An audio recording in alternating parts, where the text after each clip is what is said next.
વડોદરાની MS યુનિવર્સિટીની commerce ફેકલ્ટીમાં થયો હાઈ વોલ્ટેજ ડ્રામા અને મામલો પહોંચ્યો પોલીસ સ્ટેશન સુધી। વડોદરાના MS યુનિવર્સિટીમાં કોમર્સ ફેકલ્ટીમાં પ્રવેશ પરીક્ષા રદ કરવાની માંગ સાથે NSUIએ હોબાળો કર્યો। જો કે આ રજૂઆત કોમર્સ ફેકલ્ટીના ડીન સામે નારેબાજી બાદ ઉગ્ર બની હતી। NSUIના કાર્યકરોએ ડીન પ્રજ્ઞેશ શાહ સામે જઈને નારેબાજી કરી, ઉગ્ર સૂત્રોચ્ચાર કર્યા, જે બાદ મામલો બિચકતા ડીને તાત્કાલિક પોલીસની મદદ માંગી। ડીનનો આરોપ છે કે બહાર તત્વોએ ઓફિસમાં ઘૂસી ધમકી આપી હતી। હવે ડીન તોફાની તત્વો સામે પોલીસ ફરિયાદ નોંધાવશે।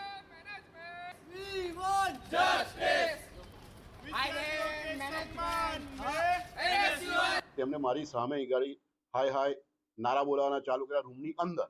એટલે મેં કીધું કે અહીંયા નારા બોલાવવા હોય તો તમે પ્લીઝ બહાર જાઓ, અહીંયા ગાડી વાત કરવી હોય તો બેસો, હું તમારી બધા વિષયની વાત કરવા તૈયાર છું। અમે NSUIના છીએ, અમે તો આ રીતે જ રજૂઆત કરીશું।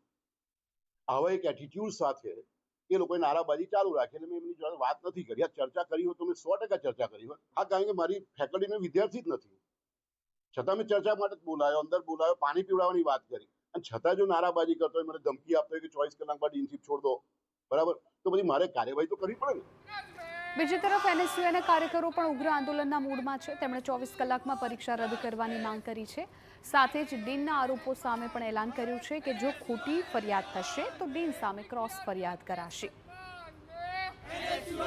જે પણ દુર્ભવ વ્યવહાર મારી જોડે કરવામાં આવ્યું એનો જવાબ સોમવારના દિવસે NSUI સંગઠન યુનિવર્સિટીના VC સાહેબથી માંગશે, અને તાત્કાલિક ધોરણે પ્રજ્ઞેશ શાહ જેવો હિટલર વ્યક્તિને કોમર્સ ફેકલ્ટીમાંથી રદ કરવામાં આવે ડીનના પદ પરથી, એવી માંગ લઈને NSUI સંગઠન હેડ ઓફિસ પર રજૂઆત કરશે।